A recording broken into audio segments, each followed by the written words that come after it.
Okay, I just dropped the phone trying to show you, or the camera. Alright, there is PTO, the wires are unhooked, it's free, belt's off, and then it's probably going to fall when I take that nut off right there. If I can situate the camera.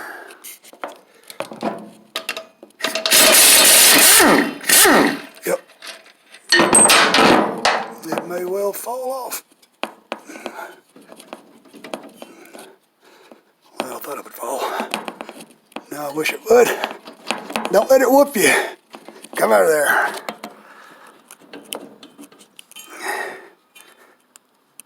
Come out of there.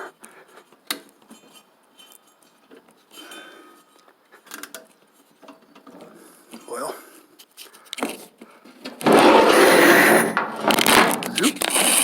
I'm the world's worst cameraman, I tell you that.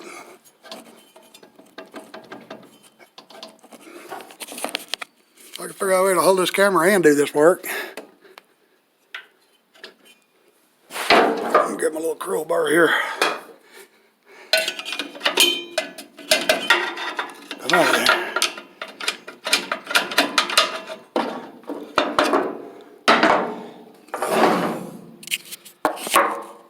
Get my finger out of the way. Fat finger.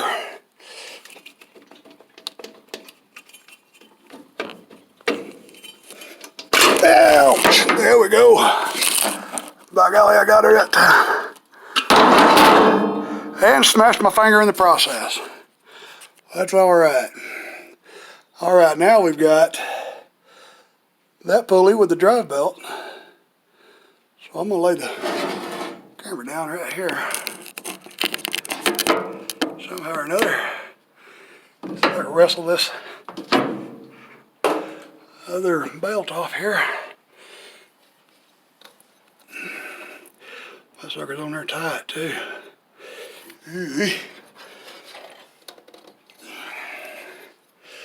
Let's see.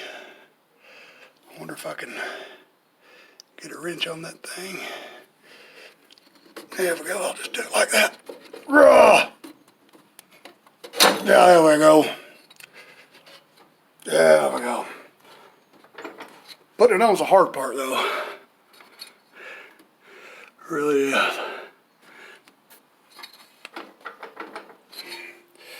How lucky am I going to be to get that off?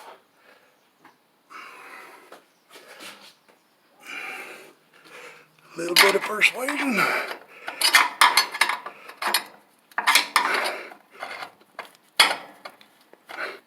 Come on, little pulley. You can see how boogered it up it is. Somebody's already been prying on it a couple times in its life.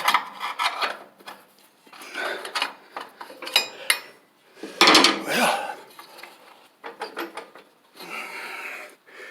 that ought to just slide right off on me. There we go. It knew I was recording, that's why it come off easy for me. Alright, now all we got left is, don't forget which direction that come off of. Don't put it on like that, put it on like that right there. There should be a washer between the top of this PTO and where it goes against that pulley. There should be a washer. We'll have to figure that out.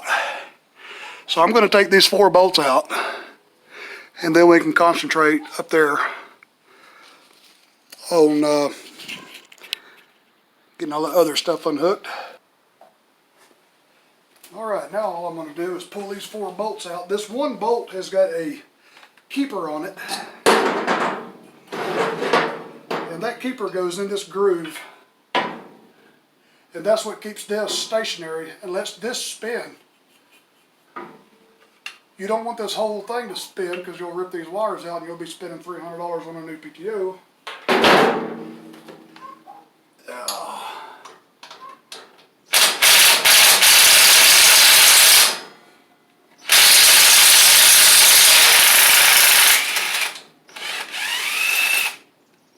Yep. See how that bolt's up there? That goes in that groove.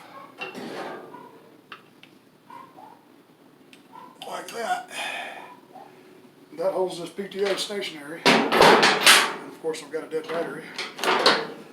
Ooh.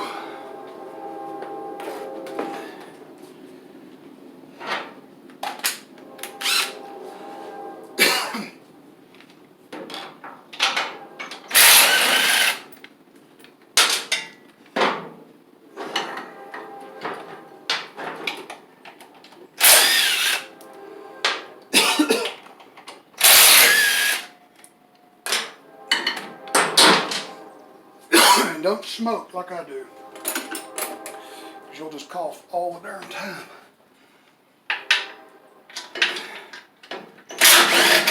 Here, if you want to.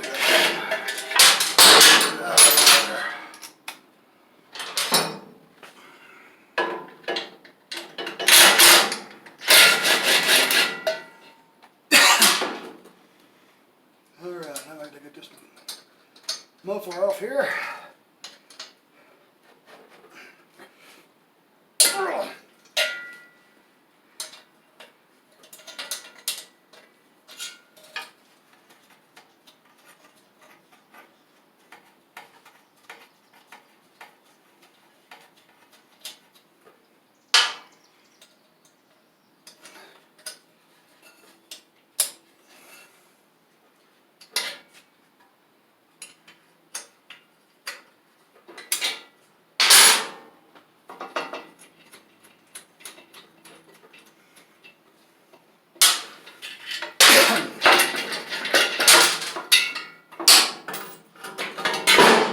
I made this muffler myself. It used to go in right here, so I patched that up, drilled another hole, welded it up here, made these brackets, and bolted it to the frame.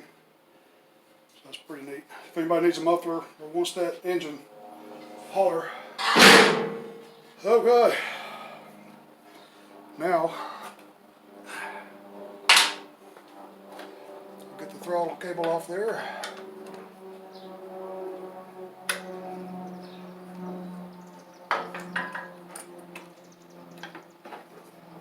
That and poke yourself in the eye with it. And the fuel line.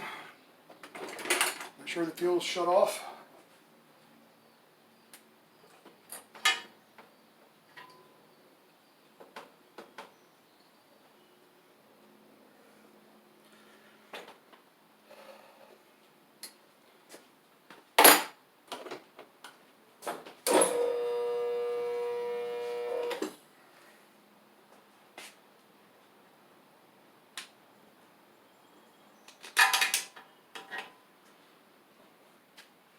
Alright, what's next?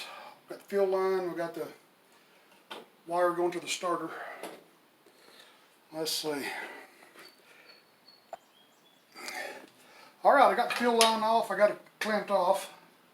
I got to get this nut off the starter. So it'll be a 7/16. Let's see how well I can get to it.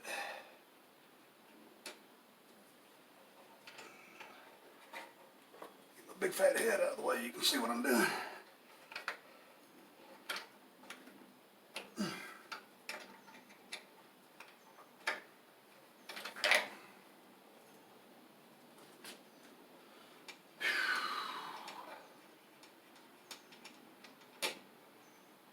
There's that. This new engine is going to come with probably the solenoid built onto the starter. So I'm going to have to replace this solenoid. So you better look at it. See, this one's got the solenoid here bolted to the frame. This new one may have it on the starter, so we'll have to bypass all that and rewire it that way, which is okay. Okay. Electrical wiring's off, the starting wiring's off, throttle, PTO's gone there, all the wires are undone, fuel line. It's basically ready to come off. I just got to take those charging wires. I'm just going to snip them.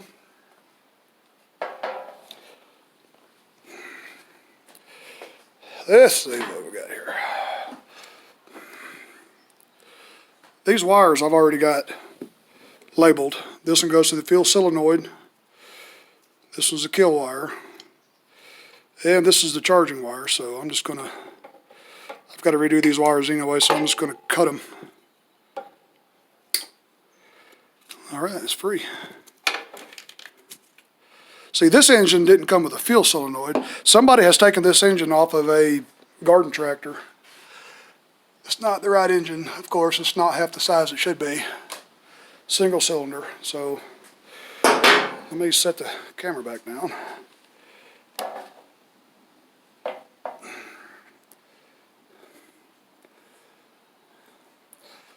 All right, this is where we earn our money here.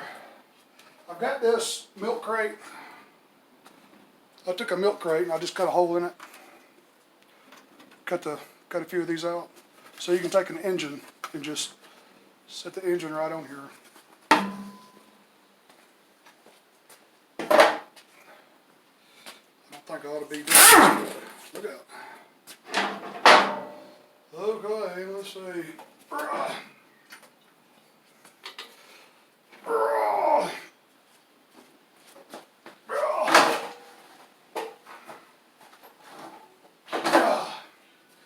And there it is. Whew. There it is. What a mess.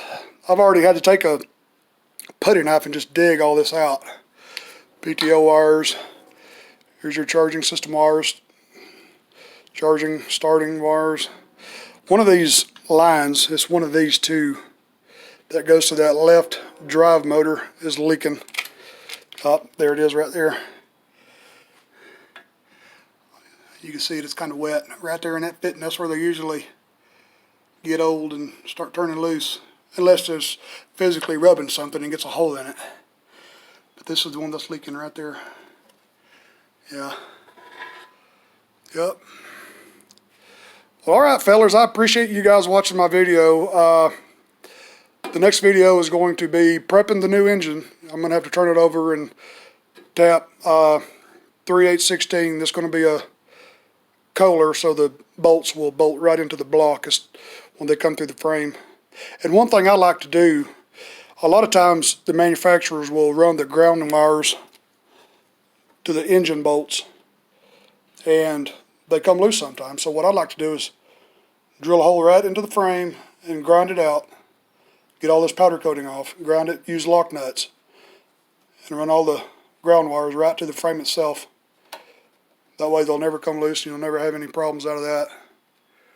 Because a lot of times when you hear somebody trying to crank it and it just click, click, click, usually it's a loose ground somewhere. And so I'll get the other engine here soon, and we will make another part of this video, guys. Thanks for watching.